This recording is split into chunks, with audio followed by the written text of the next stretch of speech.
사피엔스, 우리 인류는 어떻게 지구를 지배하게 되었을까요? 뇌가 크고 도구를 사용하며 학습 능력이 뛰어나고 복잡한 사회적 구조를 갖췄기 때문일까요? 하지만 이런 특징이 있음에도 인간은 200만 년 동안 연약한 존재였습니다. 저자가 생각하는 이유는 인간에게 인지혁명, 농업혁명, 과학혁명, 세 개의 혁명이 일어났기 때문이라고 말합니다. 이 세 개의 혁명은 인간과 다른 생물들에게 어떤 영향을 끼쳤을까요? 인류는 약 250만 년 전 동부 아프리카의 오스트랄로피테쿠스에서 진화했습니다. 이들은 고향을 떠나 북아프리카, 유럽, 아시아까지 퍼져 지역에 따라 각기 다른 방향으로 진화했습니다. 그 결과 서로 다른 종들이 생겨났고 과학자들은 호모 에렉투스, 호모 플루시엔시스, 네안데르탈렌시스 등의 라틴어 이름을 붙이게 됩니다. 마치 곰의 종류가 흑곰, 불곰, 북극곰 등이 있는 것처럼 말이죠. 원시 인류는 다른 동물들처럼 놀기도 하고 관계 형성하고 경쟁하기도 했습니다. 하지만 다른 특징들이 있었는데 첫 번째로 뇌가 다른 동물에 비해 컸습니다. 호모사피엔스의 뇌는 몸무게의 2에서 3%만 차지하는데 뇌가 소모하는 에너지는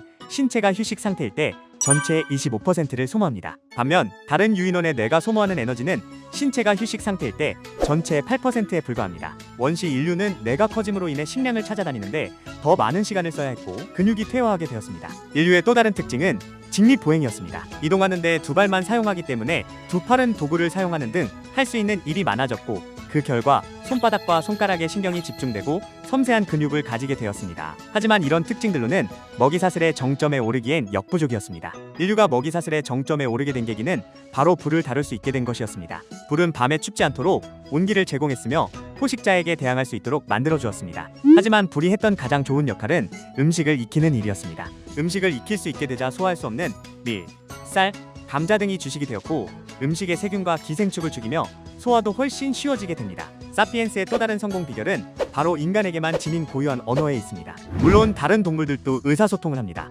개미 같은 곤충들도 서로에게 음식의 위치를 공유하고 수많은 영장류는 소리를 통해 의사소통을 합니다. 이런 의사소통과 구별되는 인간의 언어의 독특한 특징은 바로 유연성이었습니다. 제한된 개수의 소리와 기호를 연결해 무한한 개수의 문장을 만들 수 있었고 방대한 정보를 저장하고 소통할 수 있었습니다. 전설, 신화, 신, 종교는 이런 언어가 발달하면서 함께 등장하게 됩니다. 인간의 언어에는 또 다른 특징이 있었는데 바로 허구를 말할 수 있다는 점입니다. 이전에 많은 동물과 인간이 조심해, 사자야 라고 말할 수 있었다면 인지혁명 덕분에 사피엔스는 사자는 우리 종족의 수호령이다 라고 말할 수 있습니다. 이러한 허구 덕분에 집단적으로 상상할 수 있게 되었고 우리는 성경, 신화 등이 탄생하게 되었고 이런 신화들 덕분에 서로 모르는 수많은 사람들이 효과적으로 협력하는 것을 가능하게 했습니다.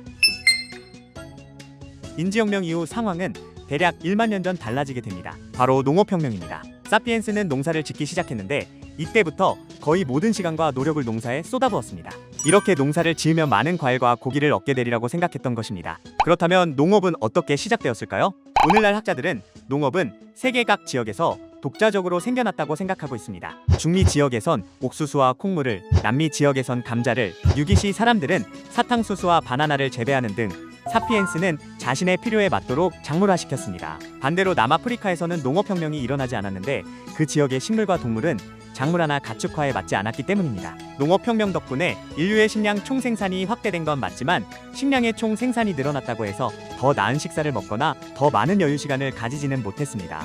오히려 인구 폭발과 엘리트를 낳게 됩니다. 저자는 농업혁명이 역사상 최대의 사기라고 말합니다. 약 18,000년 전 온난화 시기가 도래하자 기온이 높아지고 비가 많이 내려 밀과 같은 곡물은 증식하고 퍼져나갔습니다. 농업혁명이 시작된 이후 사피엔스들은 밀을 재배하는데 점점 더 많은 시간을 투자했고 하루 종일 밀을 돌보는 것에는 아무 일도 하지 않게 되었습니다. 밀 경작은 식량 생산을 크게 증가시켜 인구 또한 늘어날 수 있었습니다. 한 곳에 계속 정착하니 여성은 매년 아기를 가질 수 있게 되었기 때문입니다. 그러나 먹을 입이 늘면서 식량 소비도 빠르게 늘어났고 그에 따라 경작지를 더욱 늘리게 되었습니다. 사피엔스들은 아이들의 숫자가 늘어날 것이라는 것과 농업의 의존도가 높아지면 가뭄에 더욱 취약해진다는 것을 생각하지 못했습니다. 또한 외부 침입자들로부터 식량을 뺏기지 않으려면 성벽을 쌓고 보초를 서야 했습니다. 그렇다면 농업을 왜 포기하지 못했을까요? 그 이유는 작은 변화가 축적되어 사회를 바꾸는 데는 여러 세대가 걸리고 그때쯤이면 자신들이 과거에 어떻게 살았는지 기억하지 못했기 때문입니다. 농사 이외에도 동물들도 키웠는데 사피엔스들은 자신들의 필요에 꼭 맞는 양을 만들기 위해 주의 깊게 선택했습니다. 가장 공격적인 양은 도살하고 순종적이고 마음에 드는 양은 오래오래 살면서 번식하도록 했습니다. 양들은 세대를 거듭할수록 순해졌고 그 결과 가축화되고 순종적인 한때의 양이 생기게 됩니다. 이렇게 가축화된 양, 닭, 당나귀 등은 식량, 원자재, 근력을 공급하게 됩니다. 이제껏 인력으로 해오던 수송, 쟁기질 등을 동물에게 넘기는 경우가 점점 많아졌고 잉여 식량과 새로운 수송 기술과 합쳐지자 더욱더 많은 사람들이 모여 더 큰 마을이 되고 마을은 읍이 되고 읍은 도시가 되었으며 새로운 왕국과 상업망이 탄생하게 됩니다. 농업혁명으로 인해 도시와 제국이 형성될 가능성이 열리자 사람들은 사회적 결속을 제공하기 위해 위대한 신들, 조상의 땅, 주식회사 등등의 이야기를 지어냈습니다.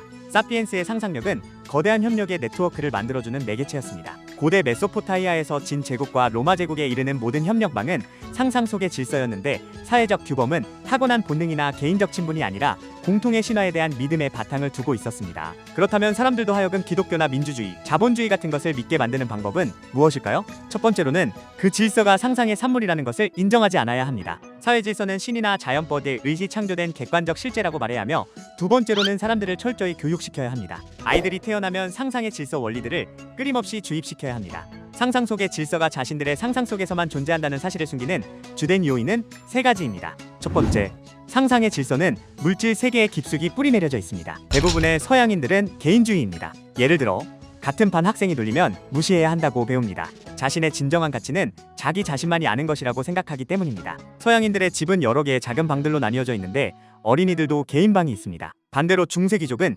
개인주의를 믿지 않았습니다. 사람의 가치는 사회적 위계질서 속에서 어떤 위치를 차지하느냐에 따라 다른 사람들이 어떻게 생각하느냐에 따라 결정되었습니다. 중세시대의 집에는 개인방이 거의 없었습니다. 그런 환경에서 자란 사람은 자연스럽게 사람의 가치는 사회적 위계질서 속에서 어떤 위치에 속하느냐, 그리고 타인이 자신에 대해서 어떻게 생각하느냐에 따라 결정된다는 결론을 내리게 됩니다. 두 번째는 상상의 질서는 우리 욕망의 형태를 결정합니다.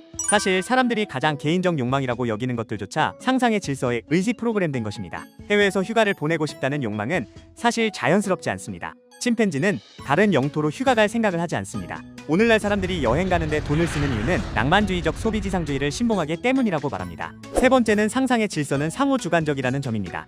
상호주관이란 많은 개인의 의식을 연결하는 의사소통망 내에 존재하는 무엇입니다. 예를 들어 달러화, 인권, 미국은 수십억 명이 공유하는 상상 속에 존재합니다. 한 개인은 누구라도 그 존재를 위협할 수 없습니다. 나 혼자 달러, 인권, 미국의 존재를 믿지 않는다 해도 그건 중요하지 않죠. 제국이 탄생함에 따라 제국이 생산하는 정보량은 넘쳐났습니다. 법률뿐 아니라 거래와 세금, 군수품과 상선의 목록, 축제와 승전 기념일을 넣은 달력 등을 기록해야 했는데 수백만 년 동안 인간이 정보를 저장해온 곳은 자신의 뇌였습니다. 하지만 인간의 뇌는 제국 규모의 정보를 저장하기에는 충분치 않았습니다. 용량이 부족하고 인간이 죽으면 뇌도 같이 죽어 소멸되기 때문이며 제일 중요한 것은 인간의 뇌는 특정 유형의 정보만을 저장하고 처리하도록 적응했기 때문입니다. 예를 들어 사과가 어디에 있는지 알면 되지 그곳에 사과가 몇 개 있는지는 외울 필요가 전혀 없습니다. 즉 인간의 뇌는 숫자를 저장하고 처리하는데 적응하지 않았다는 것입니다. 하지만 커다란 왕국을 유지하려면 수학적 데이터를 처리할 무언가가 필요했습니다. 세금도 걷어야 했고 사람들의 수익과 재산, 급여 등 수많은 정보를 저장하고 처리해야 했기 때문입니다. 이러한 문제를 해결하기 위해 고대 수메르인은 데이터 처리 시스템을 개발했는데 바로 쓰기라는 시스템이었습니다. 쓰기는 처음엔 단순히 숫자밖에 쓰이지 않았지만 메소포타미아 사람들은 수학 데이터 이외의 것을 쓰고 싶다는 생각을 했고 오늘날 쐐기 문자라고 불리는 문자체계로 바꾸게 됩니다. 문자체계는 발원지에서 널리 퍼져나가 다양하고 새로운 형태와 새로운 인물을 띠게 되었습니다. 사람들은 문자를 통해 시와 역사책, 로맨스, 예언, 요리책을 쓰게 됩니다.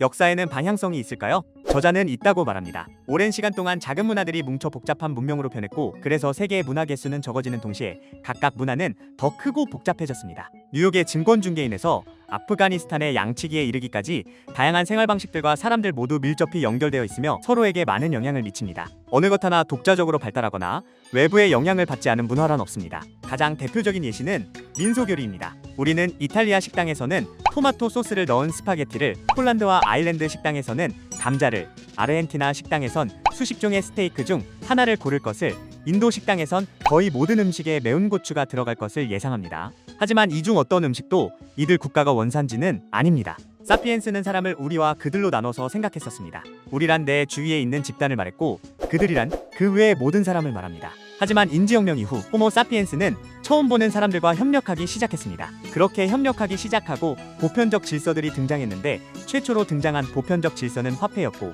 두 번째 보편적 질서는 정치적인 것, 제국의 질서였고 세 번째 보편적 질서는 불교, 기독교, 이슬람교 같은 보편적 종교의 질서였습니다. 하지만 이중 역사상 최대의 정복자는 돈이었습니다. 돈은 어떻게 성공할 수 있었을까요? 처음에 수렵 채집인들은 물물 교환으로 거래했었는데 농업혁명 초기에도 이런 방식은 거의 달라지지 않았습니다. 하지만 도시와 왕국이 등장하고 인구 밀도가 높아지자 사람들은 각자 자기가 잘하는 일만 하는 전문화가 이루어졌는데 각 사람은 자신만의 재능을 살려 한 가지 상품만을 생산하고 필요한 다른 상품은 다른 사람과 거래하여 얻는 것이 낫다는 사실을 알아차렸습니다. 그런데 전문가 사이의 물품 교환을 물물 교환에만 해지하기엔 역부족이었습니다. 예를 들어 사과를 다른 물품과 교환하려면 다른 수십 종 물품의 상대 가격을 알아야 하는데 다 알기도 힘들 뿐더러 기억하기도 어려웠습니다. 이러한 문제를 해결하기 위해 돈이 등장하게 됩니다. 화폐는 재화와 용역의 가치를 체계적으로 표현할 수 있게끔 사용하려고 하는 모든 것을 말합니다. 화폐의 유형은 다양하지만 일반적인 형태는 무언가 새겨진 금속 조각이었습니다. 또한 돈은 재화나 용역의 교환과 부의 이동을 쉽게 만들었기 때문에 상거래망과 역동적 시장이 출현하는데 결정적으로 기여하게 됩니다.